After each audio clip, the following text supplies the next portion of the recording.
लड़के ने अपनी माँ से हाथ में पट्टी बांधने के लिए कहा और फिर उसे बार बार बुनाई दोहराते हुए देखा। इससे दर्द में राहत तो मिली, लेकिन काम की क्षमता कम हो गई। लेकिन यह एक ऐसा अनुभव था जिसने भारत में बुनाई के बाजार को पलट कर रख दिया। दिन में 10,000 बार आगे और पीछे। कताई के लंबे समय ने उसकी माँ के हाथों में एक स्थायी बीमारी छोड़ दी थी। इसलिए अगले 10 सालों तक सैम ने बोझ को कम करने का तरीका खोजने से कभी हार नहीं मानी। जब तक एक दिन अचानक साइकिल की चेन नहीं गिर गई। उसने जंग लगी चेन को वापस लगाने के लिए संघर्ष किया। पैडल्स पर हल्का सा दबाव। अंत में उसने घूमते हुए टायरों की ओर देखा और कुछ महसूस किया। 2 पहियों और कुछ उपकरणों के साथ दिन रात मेहनत करने के बाद तख्तों से उन्होंने पहला लूम तैयार किया। उस पर 2 मित्र गोदाम में आए और इसे अब तक की सबसे मजाकिया इजाद मानकर इसे नजरअंदाज कर दिया। मोहल्ले वाले उसके अनूठे ख्यालों पर हंसते थे। यहाँ तक कि उसके माता पिता ने भी उस पर जोर दिया कि वो कुछ जिम्मेदारियों वाले काम करे, जैसे एक श्रेष्ठ महिला की खोज, विवाह और परिवार की शुरुआत, ताकि उसकी पत्नी शिल्प को देख सके और उसकी माँ को आराम मिल सके। सैम की शादी की खुशी ने उसे करघे की यादों से विरत कर दिया। यहाँ तक कि एक दिन उसकी पत्नी हाथ में पानी भरते समय कमजोर पड़ गई। अपनी माँ की तरह उसकी पत्नी भी उसी बीमारी का शिकार हो सकती है, ऐसा उसे एहसास हुआ। इसलिए उन्होंने करघे को दोबारा बनाया जिससे उसकी पत्नी उसी भूल को न दोहराए।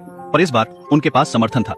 कुछ महीनों बाद हार्दिक करघा आखिरकार तैयार हुआ। सैम ने आत्मविश्वास से अपने परिवार और दोस्तों को इस महान क्षण का गवाह बनाने के लिए बुलाया। उसने बिजली चालू की और मशीन बिना किसी समस्या के काम करने लगी। लेकिन कुछ सेकंड के भीतर मोटर फट गई। इस जोरदार धमाके ने उसका दिल और आत्मा तोड़ दी और उसके जीवन को गहरे खाई में धकेल दिया। उसने साहूकार से कर्ज लेकर मोटर खरीदी थी। उसे उम्मीद थी कि करघे के जरिए वह जल्द ही अपने कर्ज चुका सकेगा। लेकिन अब उसके लेनदार उसे घर बेचने की धमकी दे रहे थे। उसके पिता ने उसे नाकामयाब कहकर थूक दिया। उसकी माँ, जो हमेशा उससे प्यार करती थी, पहले से कहीं ज्यादा निराश हुई। उस रात सैम घर छोड़कर चला गया और बिना पीछे मुड़े तट की ओर चला।